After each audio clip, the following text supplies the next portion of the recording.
Hello everyone, আসসালামু আলাইকুম রহমতুল্লাহ। আজকে আমরা আলোচনা করব অলরেডি এবং ইয়েট খুব গুরুত্বপূর্ণ দুটি অ্যাডভার্ব এদের ব্যবহার নিয়ে। So let's get start.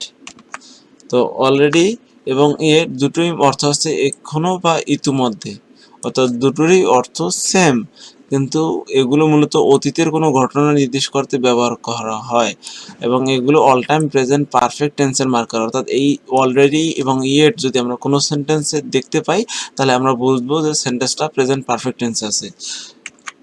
তো অলরেডি অল টাইম অ্যাফার্মেটিভ সেন্টেন্সের সাথে বসে। আমরা অলরেডিকে কখনো নেগেটিভ বা ইন্টারোগেটিভ সেন্টেন্সের সাথে বসাতে পারবো না। অলরেডি অল টাইম অ্যাফার্মেটিভ সেন্টেন্সের সাথে এবং ইয়েট নেগেটিভ সেন্টেন্সের সাথে বসে এবং ইন্টারোগেটিভ সেন্টেন্সের সাথে, অর্থাৎ ইয়েট নেগেটিভ এবং ইন্টারোগেটিভ দুই রকম সেন্টেন্সের সাথে বসে। তো অলরেডি বসার যে আসলে কোথায় বসবে, সেন্টেন্স কোন জায়গায় বসবে, এর ভিত্তিতে অলরেডিকে তিন ভাগে ভাগ করা যায়। অর্থাৎ তিনটি স্থানে অলরেডি বসতে পারে। একদম শুরুতেই একদম বসতে পারে, যেমন already we have written our reports, তো এখানে শুরুতেই অলরেডি বসেছে।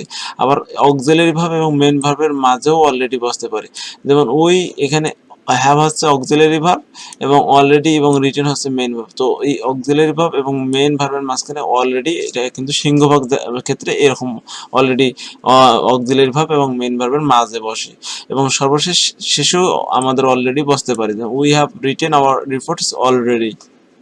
তো অলরেডি শুরুতে, শেষে এবং অক্সিলারি ভার্ব এবং মেইন ভার্বের মাঝখানে বসতে পারে। এবার ইয়েটের দিক দিয়ে যদি তাকাই, তো ইয়েট সাধারণত দুইটি পজিশনে বসতে পারে। অর্থাৎ ইয়েট সাধারণত শেষে বসে, শেষে সিংহভাগ ক্ষেত্রে ইয়েট শেষে বসে, যেমন we haven't written our reports yet. তবে এখানে লক্ষণীয় বিষয়, ইয়েট যদি যে সেন্টেন্সে বসবে সেটা হয় ইন্টারোগেটিভ না হয় নেগেটিভ হবে। তো এখানে মূলত আমাদের হ্যাভেন্ট আছে, এই অক্সিলারি ভার্বের সাথে নট যুক্ত আছে, তাহলে বুঝতে পারতেছি এই সেন্টেন্সটা আছে নেগেটিভ সেন্টেন্স। তো নেগেটিভ সেন্টেন্স বিধায় আমরা এখানে ইয়ের বসিয়েছি।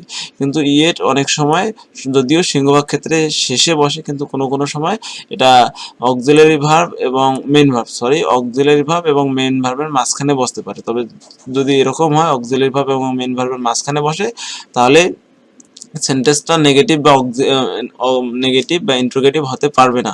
অর্থাৎ সেন্টেন্সটা অবশ্যই পজিটিভ হবে এবং মূল ভার্বের পূর্বে টু বসবে। এখানে মূল ভার্বের পূর্বে টু বসেছে, এই জিনিসটা খুবই ইম্পর্টেন্ট। তো এই যেমন আমরা এখানে উদাহরণ দিয়েছি, John has yet to learn. তো জন হ্যাজ, এখানে হ্যাজ হচ্ছে অক্সিলারি এবং মেইন ভার্ব হচ্ছে লার্ন। তো এই মেইন ভার্ব যেহেতু ইয়েট এখানে মাঝখানে বসেছে, এই জন্য এখানে কোনো নেগেটিভ আমরা আনিনি এবং মেইন ভার্বের পূর্বে আমরা টু এনেছি। এর কারণ হচ্ছে ইয়ের মাঝখানে বসার কারণে মূলত এরকম সমস্যা হয়ে গেছে। তো আশা করি এ থেকে তোমরা অনেক বেশি উপকৃত হবে। দেখা হবে সামনে নতুন কোনো ভিডিও নিয়ে। আসসালামু আলাইকুম ওয়া রাহমাতুল্লাহ।